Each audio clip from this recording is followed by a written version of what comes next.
Alrighty, can you hear me? Alrighty, let's go ahead and find our seats. We're going to begin. So, welcome to the Oregon District 3 Federal Climate Policy Candidate Forum, hosted by Citizens Climate Lobby. I'm Dylan Hinson. I co-lead the Portland Chapter of Citizens Climate Lobby. And first of all, I'd like to start by thanking everybody who's in the audience tonight who came here on Thursday night for this. So thank you for the candidates for being here. And also, I'd like to acknowledge that in the audience tonight, we have a few elected officials or people who are running for office.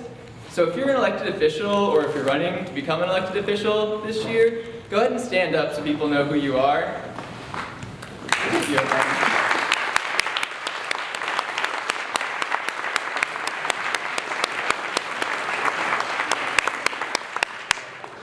you. And yeah, be sure to talk to them after the event. And we'll have a little bit of mingle time afterwards. Okay, but for now, Portland Citizens Climate Lobby is a nonprofit, volunteer-led organization that advocates for federal climate policy here in Oregon District 3. Citizens Climate Lobby National has over 200,000 volunteers. Here in the Portland area, we have around 2,000 volunteers. So we advocate to try and build political will in a bipartisan manner for climate policy at a national level.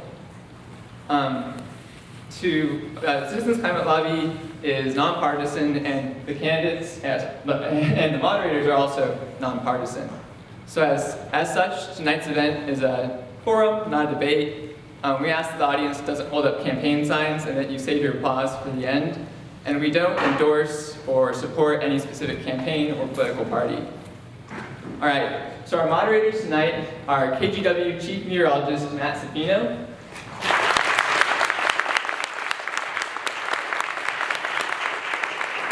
and Oregon Environmental Council Executive Director Jana Gastellum.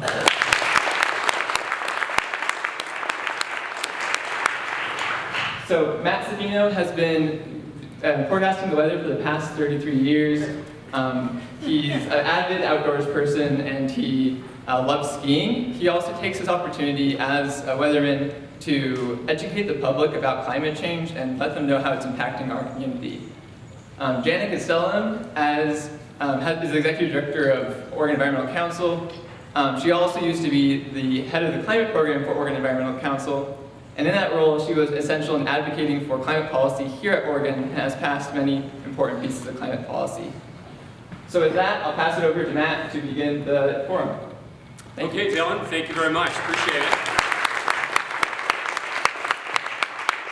I'm just going to, I got to turn this on.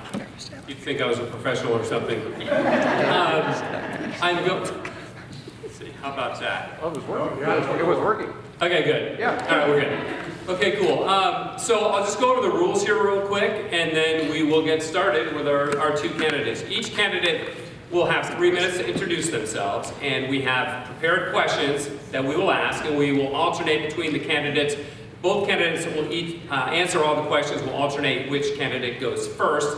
2-minute response time, and again, the question will be repeated for the candidate who goes second.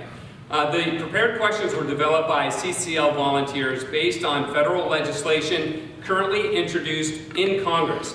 So these questions were given to the candidates in advance of tonight's forum, so they had time to noodle on that. During the event, questions from the audience can be written on note cards found in the pew book racks in the pew ahead of you if you're sitting down there. Pass them to the aisles outward along the walls, and they'll be collected by CCL volunteers and given to our moderators, Jana, to sort over there and prioritize. And as time allows, we will ask those questions with assistance from Walt. As Dylan said, this event is a forum. It is not a political debate. Therefore, no rebuttals, no applause, and no campaign signs displayed by audience members will be allowed. However, we do encourage, as moderators, we may ask the respondents for further information if we deem that clarification or fact-checking of any of the answers is needed to help clarify what is being talked about. So with that, shall we get started? Okay, we decided to go alphabetically and start with Maxine Dexter to begin the first question here. Maxine, you have 3 minutes. Please introduce yourself. Tell us why you're running for Congress and what your 3 top priority issues are. Great, thank you so much. It's really great to be here, and thank you for sharing your time. I know it's extremely valuable, so appreciate it tonight. My name is Maxine Dexter. I'm a mother, first and foremost, a physician, and a state representative, really proud to represent Portland. As a pulmonologist and critical care doc, which is what I do in my professional life, I've spent over 2 decades listening to patients, interpreting the science, and finding solutions to problems. Caring for people and their health is what I do, and solving problems is how I approach my job as a physician and now as a state representative. What I see is firsthand, Oregonians are not healthy right now. They're not doing well. And a lot of that has to do with climate, with the environment not being healthy, and it gets progressively less healthy as we get into the more marginalized portions of our community, and the less income or the wealthier do better than the lower income parts of our families. I also see it right now with the fentanyl crisis, with the lack of access to health care, with our houseless folks who we take care of in the hospital only to turn them back out into a houseless situation where they can't get better. And we can solve these problems if we have experts in the room, people who do understand the science and understand how to data interpret and look for solutions, and then hold ourselves accountable for delivering on the plans that we make. That's why I ran for the Oregon State Legislature. It's because I knew that I could do more, and we all need to do more. And we have. We've really done some great things with the help of Representative Jana and Senator Taylor, who are here with us. We passed budgets to allow our state to require Oregon utilities to reduce greenhouse gas emissions by 90% by 2050. We passed legislation that makes buildings more energy efficient to further reduce emissions. And I fought for healthy home funding, not just in 2023, but again this session, because we have to make our homes healthier for our most disadvantaged community members. I advocated as a freshman for heat and smoke rules for our outdoor workers, because after I had a roofer who died of heat stroke in an exceedingly hot time and wasn't granted cooling breaks or water breaks. We passed the bipartisan drought resilience and water security package. I carried the bill that phased out PFAS, the forever chemicals, and styrofoam and packing peanut containers, negotiated land use laws that are critical to balance our need for housing and our need to protect our open spaces and our natural resources. I obviously could go on, but what I want to convey to you is this matters to me. My children don't have hope. They, in fact, have had climate anxiety since the time they were young, and I promised them that I would do everything I can to make the world a healthier place for them, and that is exactly why I'm running. We must elect a proven leader, somebody who does understand the science, who listens to solutions and works with others across party lines and other ideological boundaries to make sure that we find the shared outcomes. We all want clean air. We all want clean water. We all want a healthier environment for our home, for our families, whether or not we see it as a climate issue or just a health issue. And what I've really practiced and proven myself to be is someone who will work across those lines and make progress, which I think is the core of progressive. And that's what I hope I'll get to do in Congress, and I look forward to the conversation tonight. Thank you.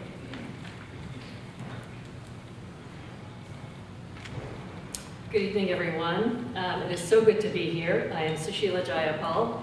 Am I pointing this in the right way? Yes, again. Excellent.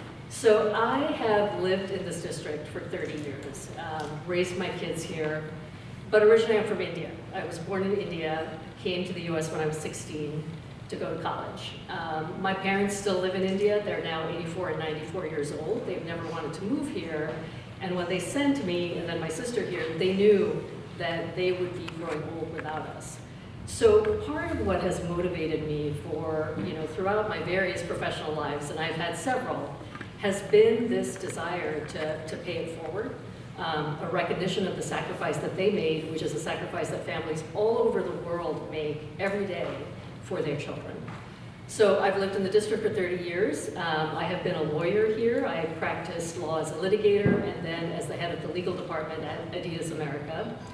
And then really pivoted, again, because of that desire to pay it forward and focused on community advocacy, volunteering for the next period of time. And that meant serving on the boards of organizations like our local Planned Parenthood in leadership capacities, a range of other organizations, often nonprofits that were going through some form of transition, a lot of social service nonprofits, some in the arts, some in education. And then most recently, I was a Multnomah County Commissioner. I represented North and Northeast Portland, which are a significant part of Congressional District 3, for 5 years. I never thought I would go into politics. I think when I arrived here as a 16-year-old, the idea that I could ever be an elected, let alone run for Congress, would not have occurred to me. And so part of what I carry is also the sense of the opportunity that is available, but that is barred for so many of us in this country, Black and brown folks, immigrants and refugees. And those are the folks, along with everybody else, that motivated me to get into office. I ran for the county because of recognizing that for so many people in Multnomah County, even in good economic times, they were struggling. The rising tide was simply not lifting all boats. Displacement, homelessness, folks working 2 jobs just to put food on the table was very visible even in 2017 when I ran. I feel privileged to have served at Multnomah County, doing very hard work during the pandemic. And again, as my history would suggest, a lot of my focus during the pandemic was making sure Black and brown folks and immigrants and refugees, who we knew were going to be the most affected by the pandemic, had what they needed. Disaggregating data to make sure that they were getting access to testing and vaccines and wraparound services. And I dwell on that for a second because we all know that the pandemic clearly illustrated all of the inequities and injustices in our systems. And I think climate change is doing the same thing and will continue to do the same thing. So why am I running for Congress now? All of the issues I worked on at the county, and a good bit of emphasis on clean air and the environment, always in response to what constituents brought to me. For example, got funding, $500,000. Thank you very much, Senator Dembrow, for getting that funding and bringing it to the county to exchange wood stoves for heat pumps in low-income neighborhoods in my district. Working on diesel emissions, commissioning a report on the CEI hub that led to a bill that required the owners of those tanks at the CEI hub to create mitigation plans. All of that work, what it has made clear to me is that for solutions at scale, we need to be at the federal level. And in this really pivotal time, when we have MAGA Republicans rolling back rights we've had for decades, rolling back progress we have made on climate change, working on democracy, and at the local level, families struggling to get by, the solutions at scale sit at Congress. And progress is identifying those bold solutions and then working towards them. And that's what I've done throughout the course of my various careers, and that is what I'm going to Congress to do. Thank you so much for being here. I look forward to the conversation. Okay, can you both see the clock out front? Is that going to be displayed for our candidates to see? And is it counting upwards? It is, which is fine. So just a reminder, 2 minutes for each response. And we'll start with you, Susheela, with the second question, which is what motivates you to take action on climate change? And what are your plans for addressing the climate emergency? Yeah, the motivations are deeply personal. My children are now 31 and 29 years old. And I see them and their friends making life decisions based on their concern about climate change. Whether it's where they're going to live, and I'm really grateful that one of them anyway has identified Oregon as the place of refuge for her, but how heartbreaking that is that that's what drove the decision. I see their friends making decisions about whether or not to have children based on their fear of climate change, and that is heartbreaking and should not be. And I see, obviously, the consequences that we've experienced in Multnomah County, whether it's a heat dome or ice. And I see the consequences around the world. I go back to visit my parents at least once a year. And the last time I was there was catastrophic flooding. And just as here, we know that climate change disproportionately affects people who have very little. In other parts of the world, it affects people who have absolutely nothing.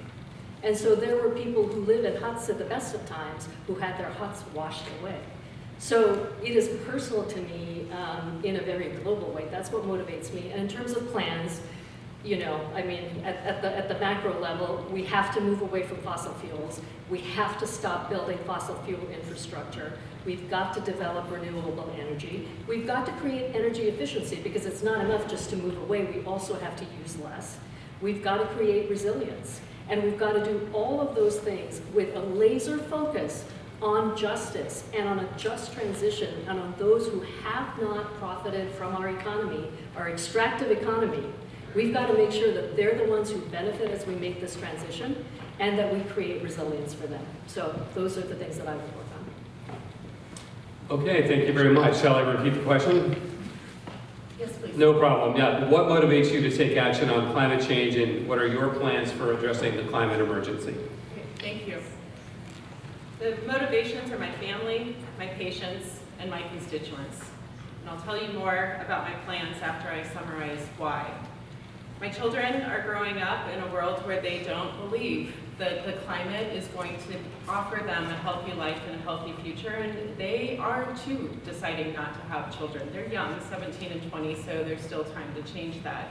I refuse to ignore the fact that my kids have been woken up with climate anxiety dreams since the time they were small, fearing polar bear cubs floating away on ice floats from their mothers and having that very real image ingrained in their mind and creating disproportional fear for that moment, but entirely appropriate for the existential crisis that we have.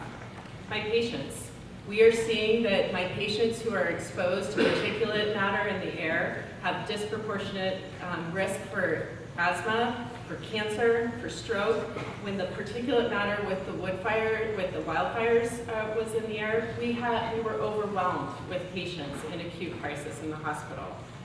And the death of 62 people in Multnomah County in the heat dome event in 2021, that was a policy failure. That was a choice that we may have not made to do better, but it ended up killing 62 people in our county.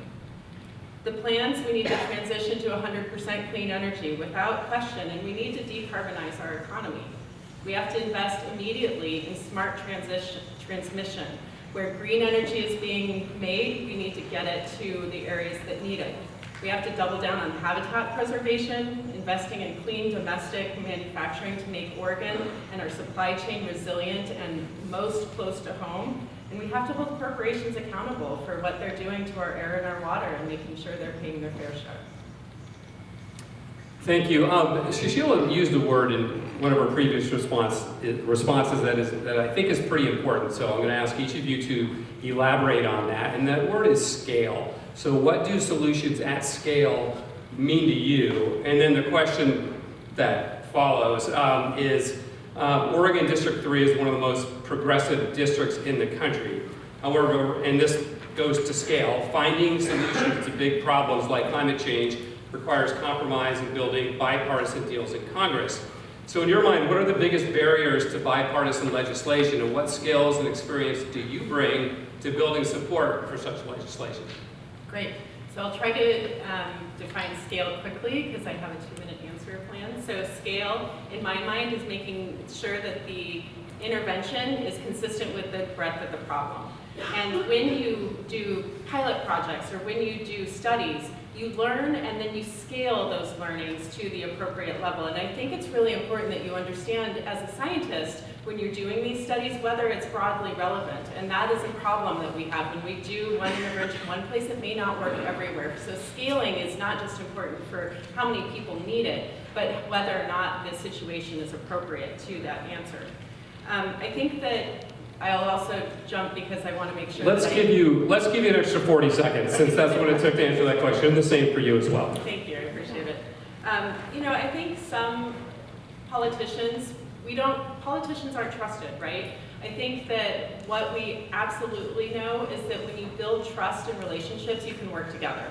And that's really how I've shown up in the Oregon legislature. When I have a patient show up, I don't know if they're a Democrat, if they're a Republican, who they pray to or who they love necessarily until I start diving into their social history. And it's critical to build that trust, and that's what I've done as a legislator. I've shown up, listened to people. I'm very comfortable with conflict and challenging conversations and really sitting with people and understanding what it is they're concerned about and then focusing on the outcomes that we can all agree on. I have been known for my candor and transparency. I say what I mean and I mean what I say. And I'm also willing to learn. I want to learn from others, people who are climate scientists and have the answers. I don't have the answers, and I'm humble and will make sure that I share that I want that information. This is a race amongst friends. We are good progressives. The difference is the experience and how we're going to be able to implement. And I think what I've proven is that I work across party lines. I make sure that we find solutions and we come to outcomes that are really shared. And we did that with the land use policy negotiations. We did it with the opioid harm reduction package, people overdosing with fentanyl across our communities. We had a bipartisan package to address that. Thank you. Oh, that's right. And you stayed on time too, so that was amazing. Susheela, the question again is Oregon District 30, as you know, is one of the most progressive districts in the country. But finding solutions to big problems like climate change requires compromise and building bipartisan deals in Congress.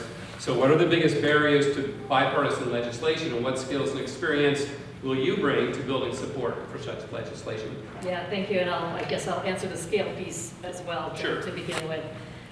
You know, when I think of scale, what I'm thinking about is that, let's take Oregon as an example. We've done some really great work around, let's say, voting rights or abortion, right, climate.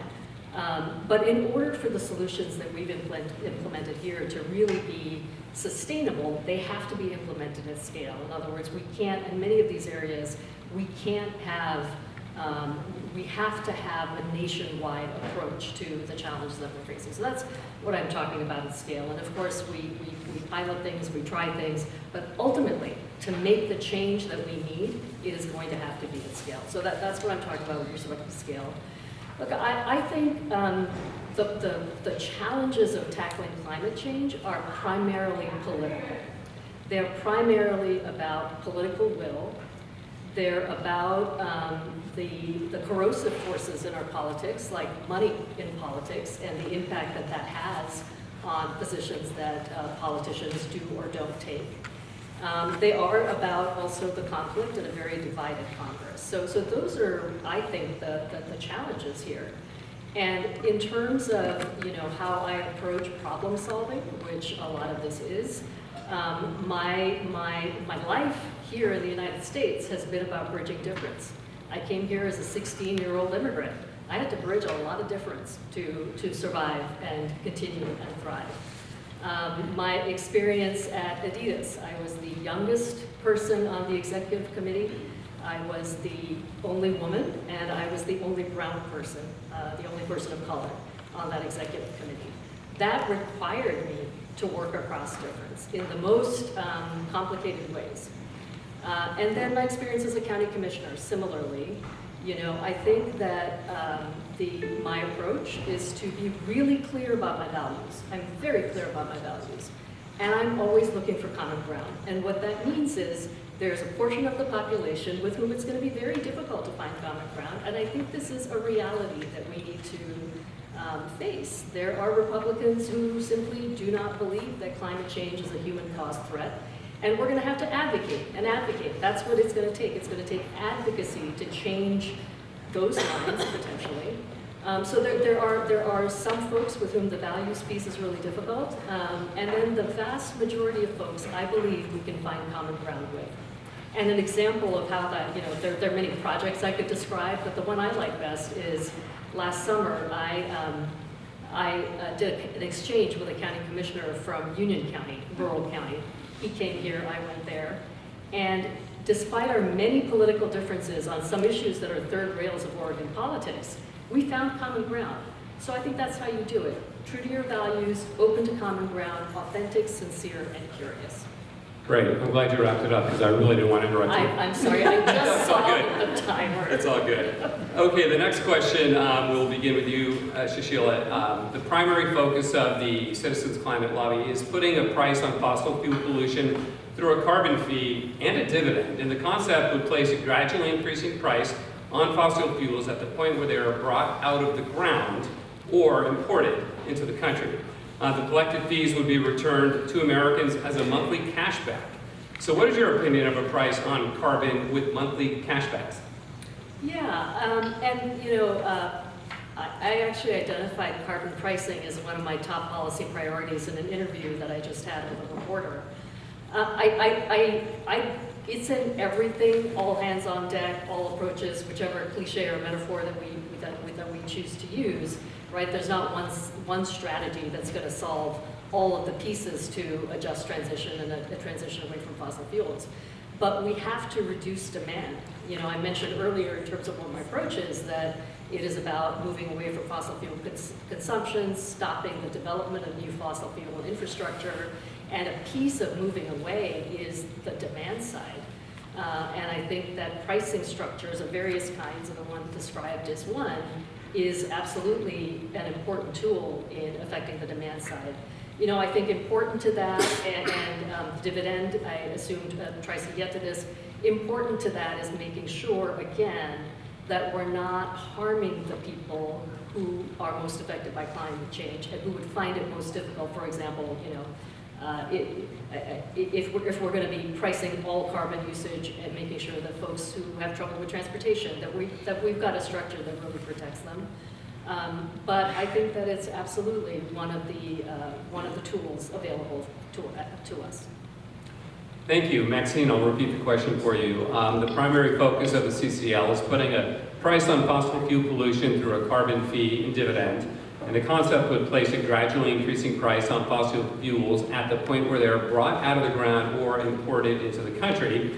And the collected fees would be returned to Americans as a monthly cashback. So what is your opinion on a price of a price on carbon with monthly cashbacks? Thank you so much. I think it's a really important idea. Certainly the carbon pricing, not being able to buy it down, that it can't be traded or purchased, that it is an absolute cost or price. And then the dividends are critical because disproportionately it is our lowest income members of our community who are paying higher costs for their fuel, for their electricity, for all the things. And so it really is important. So I do agree that it's an important idea. The implementation is where I would want to make sure that it is equitable across the board. It's also not a cure-all solution, as Susheela said, because we do need to decrease our reliance on fossil fuels with absolute clarity, and I think the pricing will help us get there. It is the jump start that we need. Despite its potential effectiveness, I think it requires comprehensive support and supplementary study as we move along to make sure, again, that we're checking our work and making sure that it is having its achieved goals. I want to also say that I'm concerned that the U.S. can't solve this problem alone. This is an international issue, so pricing it at the point of import is also really important, that we can't charge more here and then buy it for cheaper from elsewhere, because obviously that has compounding issues with transportation costs and all the other things. Understanding the systems in place for monitoring and making sure that we are taking the appropriate degree of price to diminish the demand is really important, and also not that it's a disproportionate price that harms people in the communities, because this will be something that frontline people are paying downstream. I think that's it. No, it's great, and you mentioned it's a global problem, and that dovetails directly into the next question, which is to solve the climate crisis, and it's a two-part question. It'll require action everywhere, and so what will you do to ensure that the U.S. is a climate leader while ensuring other high-emitting countries do their part? And the second part of the question, what policy solutions do you support that would help bring along other countries in reducing greenhouse gas pollution while also maintaining American competitiveness in the global economy? Great. Easy question in 2 minutes. First, I reject the premise that the U.S., I just said it, can take unilateral action and mitigate climate. We can have an impact, but it is not going to do what we need to do across the world. We are still, however, one of the top emitting countries, and so for us to take action is absolutely paramount. We have to set an example for the world to follow, and we have been shy about doing that. We have not carried the weight that we should, so we absolutely need to step up at this time. I support the Biden administration's re-embracing the Paris Accords. I will work with my colleagues in the House and in the Senate to push for We also must leverage trade agreements. We have to require that environmental impact is considered when we are importing goods, that we can't just continue to get cheaper goods that are having disproportionate impact on the communities where they're being crafted or made here, because we as Americans have the luxury of paying the extra fees to bring them here. We can't be afraid to hold our partners accountable. Those trade agreements don't mean anything if you don't enforce them. And enforcement is repeatedly a problem across government, whether it's local or international, and that is absolutely a priority. And then we should use foreign aid to support developmentally challenged neighbors who want to do the right thing. We should be investing in their infrastructure and helping create a global dedication to this work. And that, I think, can really also set an example for other countries to follow. Thank you. Okay, Susheela, again, to solve the climate crisis, that'll require action everywhere. So what will you do to ensure the U.S. is a climate leader while ensuring other high-emitting countries do their part? And the second part of the question, what policy solutions do you support that would help bring along other countries in reducing greenhouse gas pollution while also maintaining American competitiveness in the global economy? Thank you. I think it starts with the first part of the question, which is being a leader. And in terms of what we need to do in order to ensure that we are taking care of business here at home, I think that advocacy, that continuing to send the message about the causes of climate change, this may sound simplistic, but I think it's so important, the causes of climate change, the impact of climate change, the necessity, the existential threat, as well as the opportunity, continues to be where we have to focus in order to bring ourselves along. And as an example of this, I think a lot about Alexandria Ocasio-Cortez and the Green New Deal, and I think about the fact that when she introduced it, when she started talking about it, eyes were rolled. It was deemed too unrealistic. It was deemed unachievable. And that bill may not have passed, but the concepts, the central concepts of the Green New Deal of a just transition were very much picked up in the Inflation Reduction Act, in the IIJA, right? So that piece of it, I think, is really critical in terms, and that is a lot of how I see the role of a congressperson, especially at this particular time, when the sort of nitty-gritty business of legislating is very difficult because of a divided Congress. I think in order to push for the bold solutions, that advocacy piece is absolutely essential. And then in terms of specific policies, it has to be an all-of-government approach. We do have to focus on trade policy and make sure that we not only have the appropriate regulations in place, but are enforcing them, and that we're doing it in a way that creates both a level playing field and that lifts up environmental conditions and labor conditions and economic conditions, both for us and for the countries with whom we trade. I think we have to use financial policy as well. I think that's a tool that's available to us as we look at investments, transparency around climate risk and how climate risk factors into those investments. I think about some work that's been done here in Oregon on the Treasury and just lifting up what's the climate risk inherent in our investments. So using financial policy as a tool as well. And then we absolutely have to help. We have benefited, we've industrialized, we've benefited materially from our use of fossil fuels, and we have got to help other countries as they try to move away from fossil fuels. Okay, thank you. We're going to go to the next question. We're a little over on that, so we'll keep tabs on that. We must, climate scientists believe that the clean energy transition must happen faster to meet our climate targets, and if we do not start building clean energy infrastructure faster, we'll only achieve about 20% of the potential carbon pollution reduction from climate policy, which is already in place. New clean energy projects rely on building new long-distance transmission lines, a process which currently takes about 10 years on average, so it's a long game. So what policies would you support to site, permit, and build new clean energy projects more quickly? while also making sure those projects include meaningful engagement with local communities. I'll try to give back some time. Sounds good. We've got to go all in on these investments, and I think the infrastructure, the IIJA, the Inflation Reduction Act, has some really great tools with the tax credits that are available, both for investment tax credits and the production tax credits and the direct pay ability, so that governments and nonprofits can also use those tax credits. In the past, it's been an issue around getting private investment in, so I think that's really critical. But what those tax credits don't take care of is the upfront investments. You don't get the tax credits until you are already generating income around those. So I think one tool that I really advocate for is we've got to have grants and loans to help make those initial investments to really build out as many of those projects as we possibly can. So I'm just going to stop with that policy tool when I've given you time. Okay, thank you very much. Appreciate that. So to you, Maxine, same question. We must make the clean energy transition happen faster to meet our climate targets. If we do not start building clean energy infrastructure faster, we'll only achieve about 20% of potential carbon pollution reduction from climate policies that are already in place. So new clean energy projects, they rely on building new long-distance transmission lines, and that process can take as long as 10 years. So the question, what policies would you support to site, permit, and build new clean energy projects more quickly, while also making sure those projects include meaningful engagement with local communities? Great, thank you.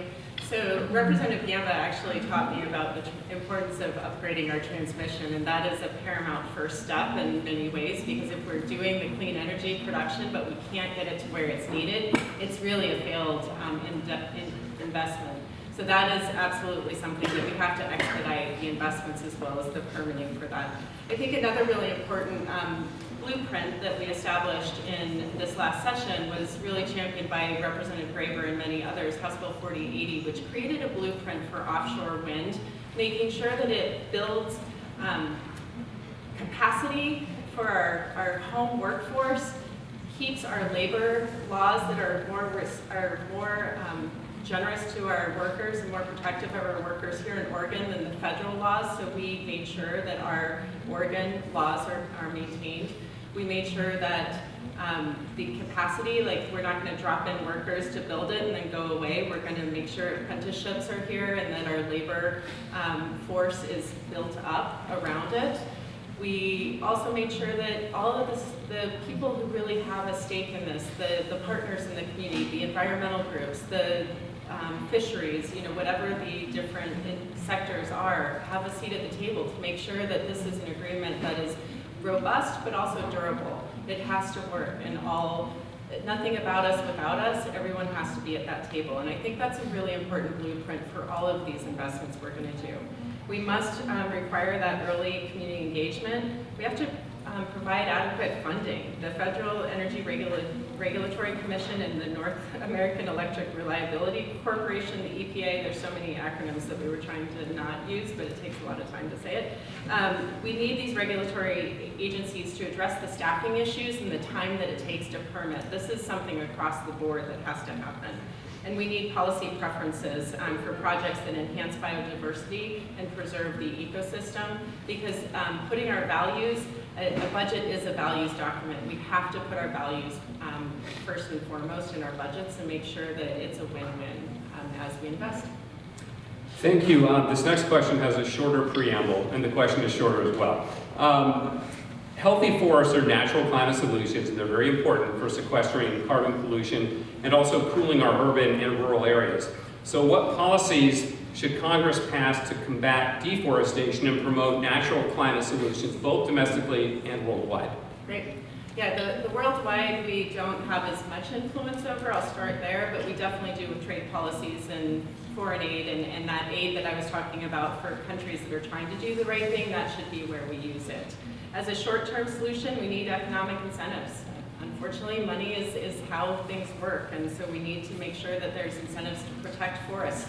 We have really robust data that you must let the trees grow for longer and they become more efficient with carbon capture, and it's an important investment. We can't continue to plant the same kinds of forest and deforest quickly. We have to let them grow, and a diverse forest. We need to increase the number and size of protected areas. This is something that really important work is happening right here in our state now. We must protect those areas, but also the resources in those areas, whether it's uranium or other things. We can't protect it only to mine it later, which we have done with our forests for a long time. Providing funding for urban and suburban municipalities to expand tree coverage. We know the hottest areas in our community in Multnomah County are in the poorest areas. We absolutely need to have tree cover. It needs to be part of how we build. It needs to be implemented as we're creating new communities. It shouldn't be an afterthought. That must be a core factor. We know that trees not only save lives, but they protect the way that we feel about our communities. And we all know East County feels very different than Inner Northwest or Inner Northeast. And then leverage international trade agreements. Again, the same tools need to come out, trade agreements and foreign aid. Thank you, Susheela. Same question. Healthy forests are natural climate solutions important for sequestering carbon pollution and cooling our urban and rural areas. So what policy should Congress pass to combat deforestation and promote natural climate solutions both domestically and worldwide? Yeah, thank you. I appreciate this question because it also it points out the fact that obviously, as we both have said, we've got to move away from fossil fuels, and we have to pursue other strategies to reduce greenhouse gas emissions. And deforestation is one, but I also think of things like reducing methane leaks, sustainable agriculture of various kinds. So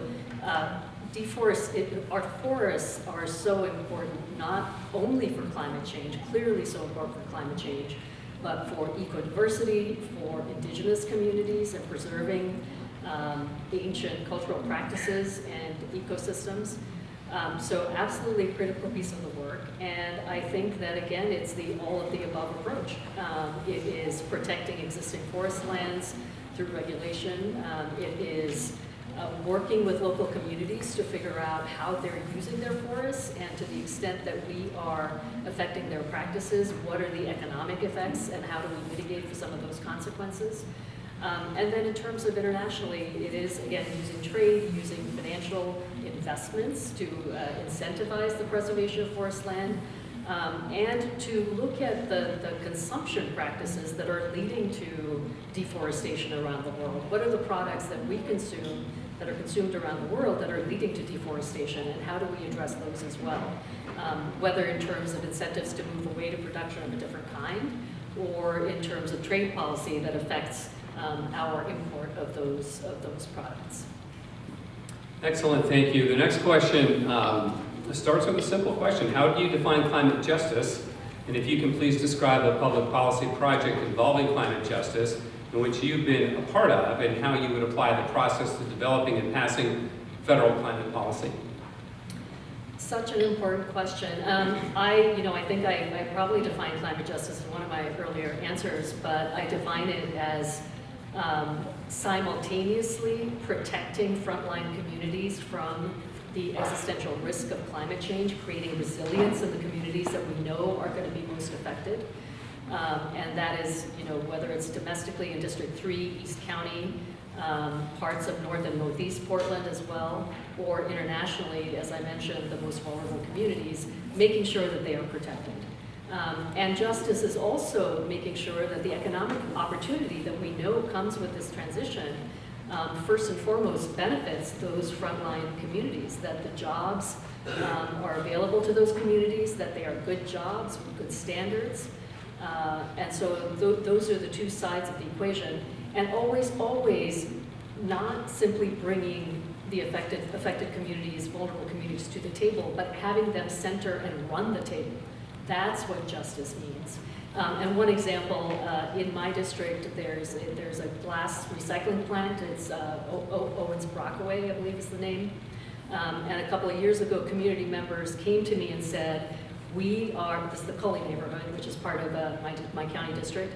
We are suffering from the emissions from that plant. And we want to meet with the company and talk about what we think the mitigation needs to be, and they're not responding to us. So we'd like you to support us. We want you, because you have influence, to reach out and bring the company to the table and then we want to run the meeting. And that's how we work together. I was able to bring Owens Brockway to the table. It was community members who set the agenda, who ran the agenda, who did the negotiations, and DEQ was at the table as well, and ultimately that resulted in Owens Brockway investing $11 million into pollution mitigation equipment at that plant. So that's what justice means. It is both the impacts of the work that we're doing and centering and having affected community lead while we stand back and support. Okay, thank you. Maxine, how do you define climate justice? And please describe a public policy project involving climate justice in which you've been a part of, and how you would apply that process to developing and passing federal climate policy. Great, thank you. So climate justice is the deep understanding and the commitment to ameliorating the disproportionate impact on the most marginalized communities by climate change. So our tribal communities, our BIPOC communities, our LGBTQ communities, those are the communities most marginalized and most heavily impacted. So then taking that information and applying it to policy to make sure that they are disproportionately centered and made sure that we are doing the right things to reverse that.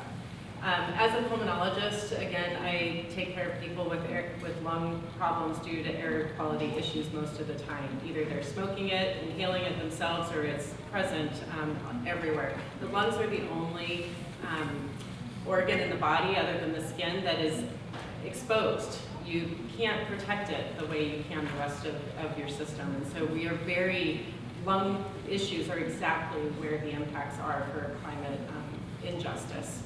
So I came with the heat and smoke rules I talked about. We needed to protect our outdoor workers, and I had a bill for that. And I also had the indirect source rule bill, where we were trying to regulate the particulate matter from old diesel engines in off-road sites, like construction sites, rail yards, and whatnot.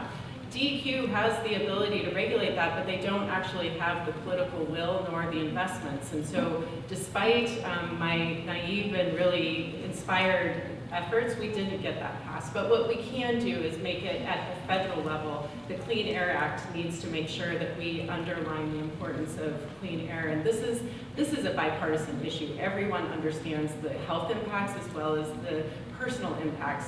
People are distressed when there's wildfire smoke in the air, and we all feel it, but imagine when you have asthma, which we know our Black and brown communities disproportionately do. And the last thing is climate justice also means that we are intentionally investing. So the Albino Vision Trust project that Senator Jana and I were able to help get $25 million to invest in the future there, we need to continue to disproportionately invest in infrastructure in that way, and the Rose Porter project is a really important thought in 2025. Thank you. Okay, this is the last of the questions, I believe, before we're going to go to audience questions. And we'll start with you, Maxine. Who do you look to for advice and information on climate policy? And what types of professionals and organizations are they? Yeah, thank you. So I look to the experts, and as a doctor, I know my expertise and I know where I don't have expertise, and that's how I've shown up as a lawmaker.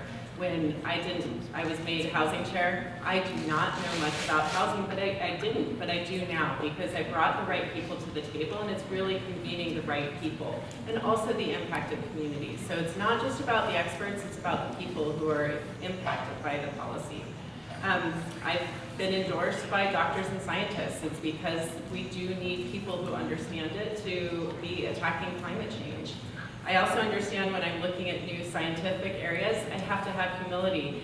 Yeah, I can read some science, but I'm not going to interpret what the impacts are, and so we need to have epidemiologists and others who really look at the social impacts of policy, not just the basic science.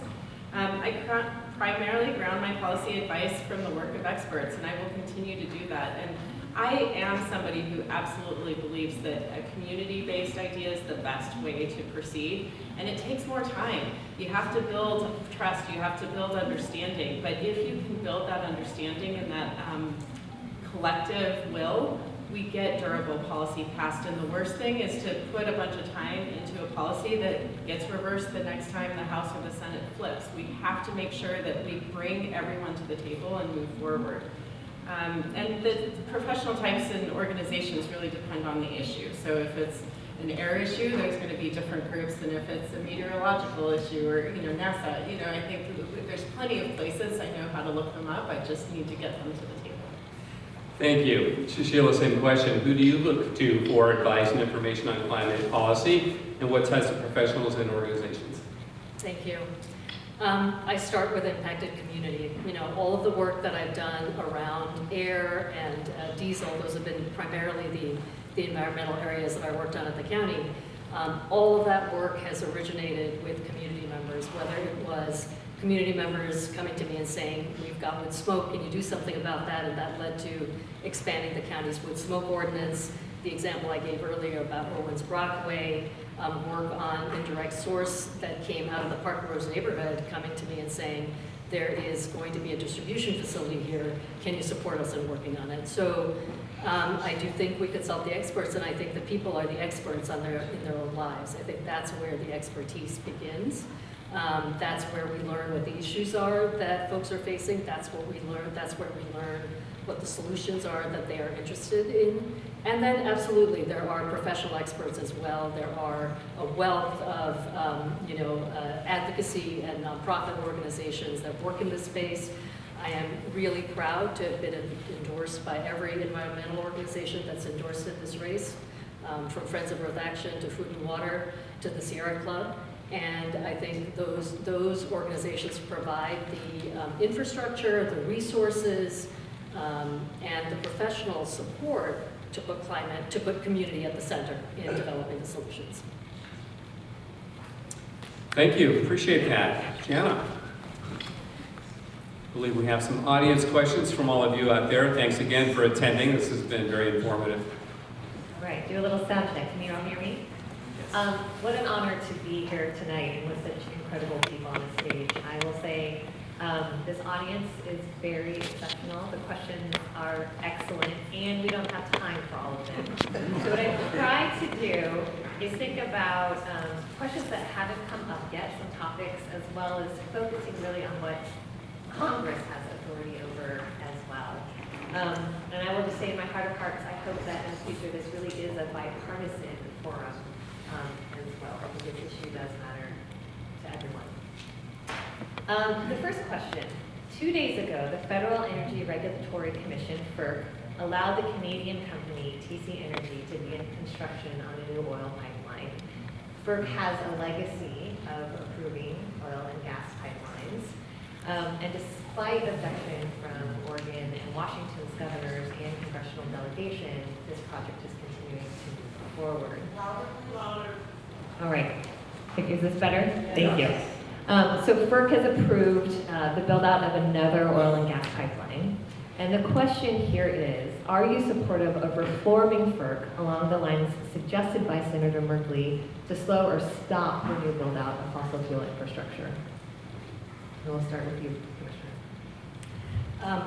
Thank you for the question. As I've said in some of my earlier answers, I absolutely believe that we need to stop developing new fossil fuel infrastructure. And while the county commission does not have a lot of purview in this area, but advocated with the city, for example, around CNIT. So I don't know, I'll confess, what the specific changes are that Senator Merkley is advocating for FERC. I think so many of our regulatory agencies are under-resourced, and that those are very deliberate decisions that have been made over time to weaken our regulatory infrastructure. So resources are key, and then making sure that whatever regulations we do have are enforced as well. But yes, if he's proposing changes to FERC that would allow FERC to resist that sort of building out of infrastructure, I would support that. Yeah, great.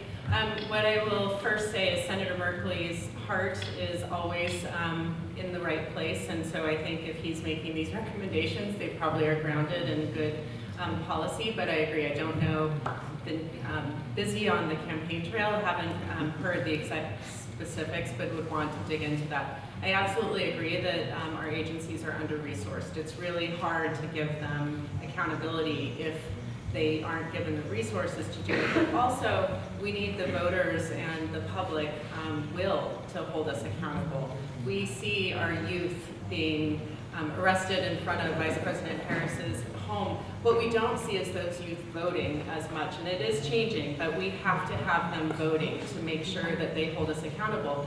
Politicians ignore the demographics that don't vote, so we need to make sure that people understand that they do have power there. So I know that's a little bit off the topic, but I absolutely think that we won't get our agencies to change behavior until voters demand that our agencies change behavior, and that will depend on who is voting at the ballot box. And I know, exactly how my kids feel.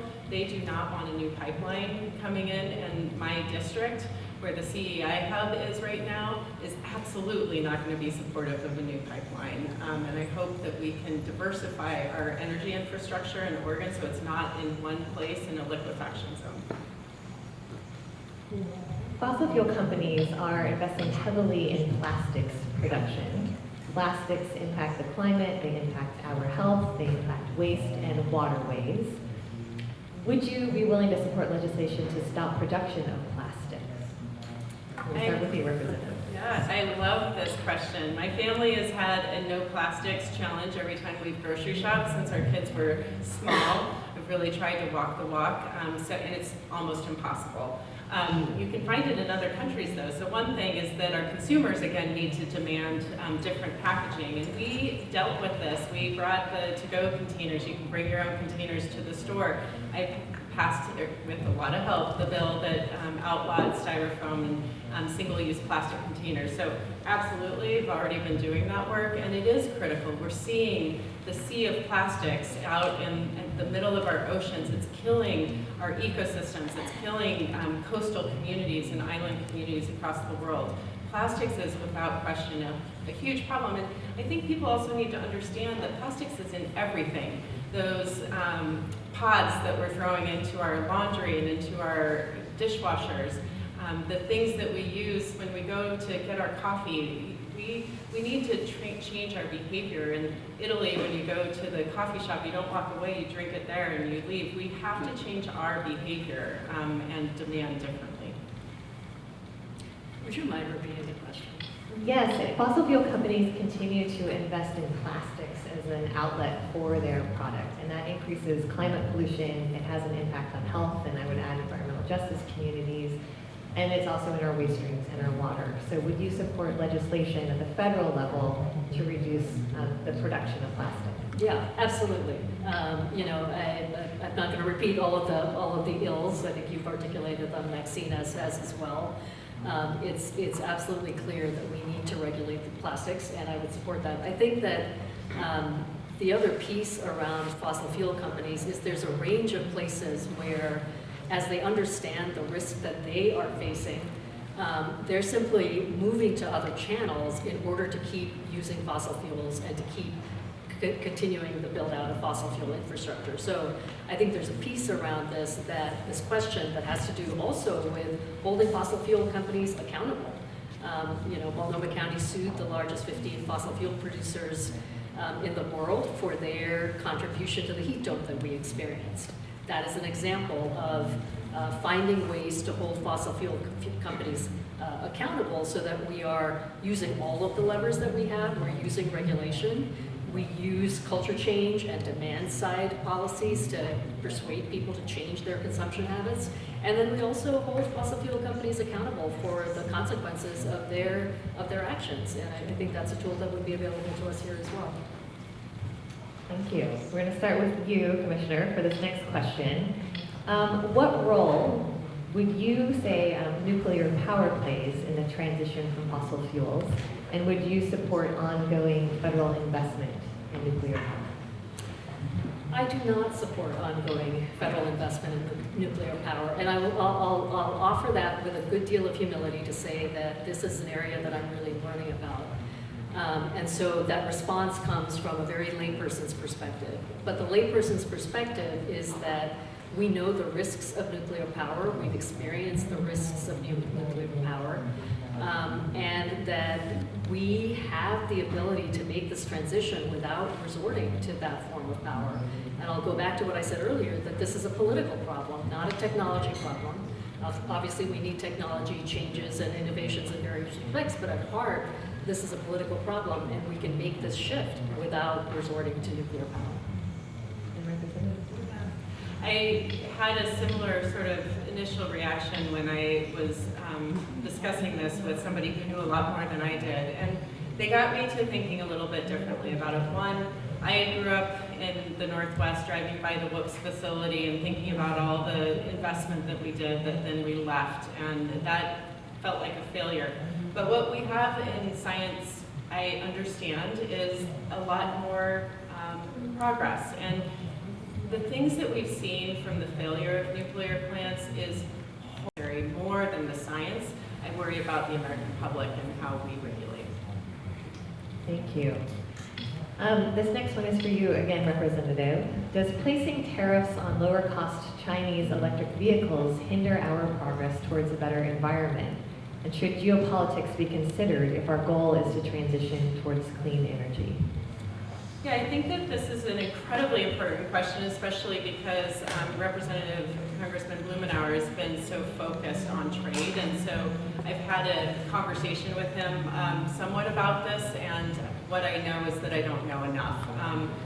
Tariffs on lower cost goods hurt the people who can't get access to them. So if most people can't afford a Tesla, we need to incentivize that transition, but I also want to make sure that we are creating a supply chain here of goods and services that are locally resilient and also environmentally informed. And I do have concerns about how China is mining the uranium and how they build those vehicles. So I think if we bring them in, they need to be held to a very strict environmental accountability, and we don't have those rules yet, so we have some work to go. But when we don't allow for other countries to innovate and think that we can do it better, we also harm the most economically disadvantaged people in our community from having access to those resources. So I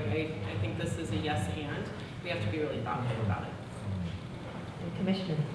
Yeah, such an interesting question, and I too will confess that not a specific one that I have thought about before, but a couple of kind of off-the-cuff reactions.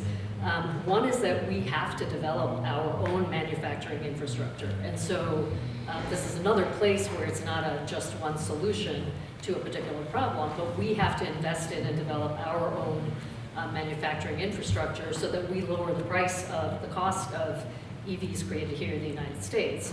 And that is a solution to me that is a more balanced solution in terms of addressing a whole bunch of different issues. And then we come back to trade, which Congressman Blumenauer has been such a leader in, and making sure that we have regulations, labor, environmental, that lift the standards and probably affect cost and sort of naturally, if I can use that term, lift cost in order to balance out the competitive issue. And there may be cases where tariffs make sense, but that is not something that I've thought about, and I think those are some of the pathways that I would be exploring in order to analyze that question. Thank you. And I think, do we have time for one last question? Congressman Blumenauer was a tireless advocate for transportation and thinking holistically about how we have a transportation system that is clean and just and serves all community members. He has been able to advocate for funding, for policy, and he's brought a lot of those benefits home. So I'm curious, what climate solution would give you the most joy to advocate for? And how would you go about bringing home resources to Oregon for those solutions?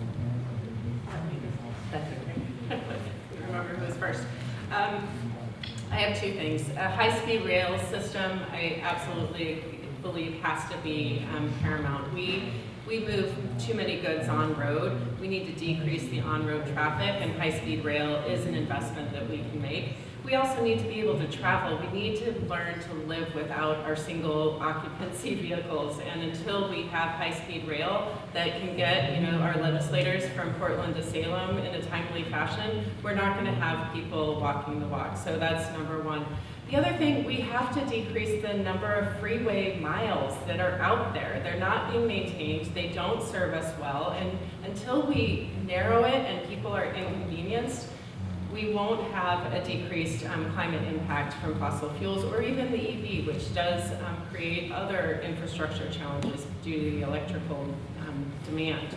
So I would also love to bring home infrastructure dollars to close part of I-5 between the Fremont Bridge and all of Markham Bridge, and divert traffic around in 405 and build high-speed rail and walkable communities right through there, and rebuild the Albina district in a very different way. What we did on the McCall Park side used to be roadways on the west side of our river city. I want walkable communities. I would love to shut down I-5 in there, but we can't do it until there's alternatives. We need to invest in transportation. We need it to be free. We need to have frequent access. Until it's easier to take a bus or a train than your car, we aren't going to be able to get most people who have access to those resources to do it. So I want to bring home the investments that we need to make that a reality, and there's a lot of money that we would need to bring to do that.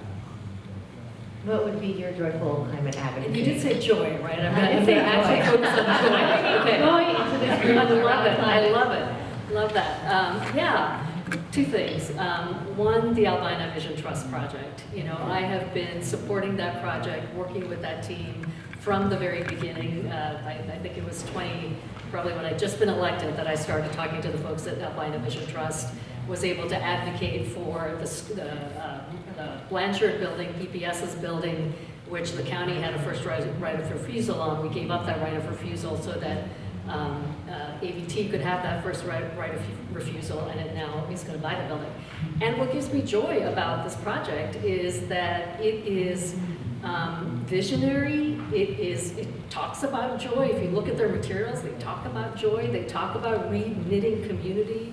They talk about what it would mean for Black community in Portland to have caps on that freeway and have this gash that went through their community, if not healed, at least have some sort of scar tissue put on top of it.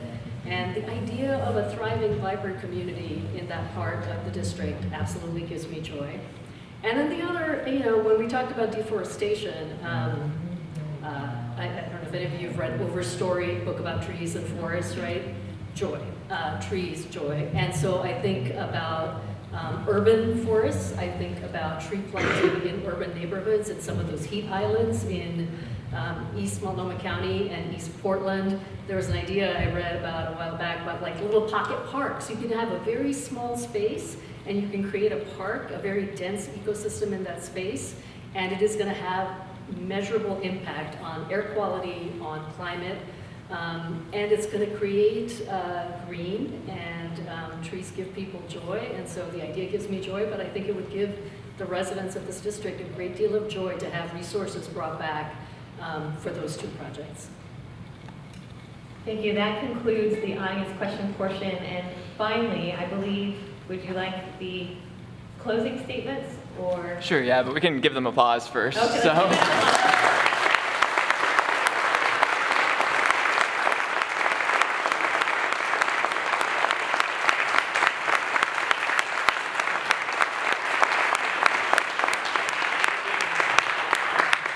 Alrighty, well, yeah, thank you once again to the Can you hear me? You can hear me. Thank you once again to the moderators and to the candidates for coming out tonight. We really appreciate you educating our community on your stances with climate stuff. For this month, Citizens Climate Lobby is asking us volunteers to talk about the climate. And so we have a special gift for our moderators and for our people, our candidates. We have some hats that say, "Let's talk climate," because we want to encourage people to talk about the climate and raise awareness about the climate. So we're going to bring these hats and give it to them. And also, we have more time to talk after this event, so the candidates have stations up here at the front. There's more climate groups in the back, so I encourage you all to talk with both before you leave tonight.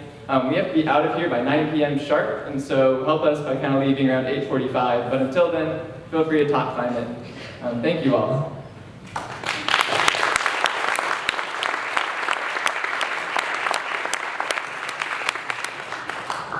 Are we doing closing statements? Sorry. I mean, we can, Or- but I feel like we've said. You've said everything. I have one last question, if you don't mind. Either in your private life or on the campaign, or if you make it to Congress, how do you talk to climate skeptics and climate deniers? Such a great question, and I think I alluded earlier to the need for advocacy, and I think we do it by talking about common denominators, things that we are all experiencing. Whether that is, again, for us here, it's the heat dome, it's ice. In other parts of the country, it's severe weather of other kinds, and really trying to bring it down to a day-to-day, a daily level, and saying, and reminding them how exceptional these events are. And then being curious about why they don't believe it's human caused. Really genuinely curious, because I am, in the face of all of the evidence, in the face of daily articles in whatever medium you consume, it's so clear to me. And I talked earlier about the fact that some of this is political, but some of it is genuine lack of belief. So I am curious as to what it is that leads people not to believe in human-caused climate change, and I think that's one of the ways to talk to them. Doctor? Yeah, well, it's funny that you say that, because I was just going to say I deal with people who disbelieve every day, whether it's a cancer diagnosis or that their smoking is causing health problems. And you need to build trust to really have that candid conversation. People don't disclose their fears or their questions, especially when they feel judged. And so I think destigmatizing the conversation, not talking about climate change, but talking about air quality. And why is it that we need to get air conditioning now when we've been here for hundreds of years without it? So I think being curious is really important, but I also think we know to a certain degree that it is the lack of shared understanding that is leading to these two very disparate areas. We know there's recent studies showing that people who listen to Fox News have certain beliefs that can change if they're exposed to CNN. Journalism is the fourth branch of government, and making sure that we are covering things in a fact-based way, having shared understanding allows you to have a conversation. And so I think that we need to get to a place where we actually have shared understanding again, and I don't know how we do that with AI and social media and all these things, but I have these conversations with my children who I think are rejecting what's happening now. My daughter's 20, my son's 17. They really understand now, they're becoming savvy to this, that they are being manipulated by these media, or I guess they are media. But not the media I'm talking about. It's okay. No offense taken. This isn't pandering to you. I actually kind of forgot that you're a media person, but That's a win. no, but I really do think shared understanding is how we can have honest conversations, and we don't have shared understanding right now. Well, thank you for taking the time to answer that question and all of our questions.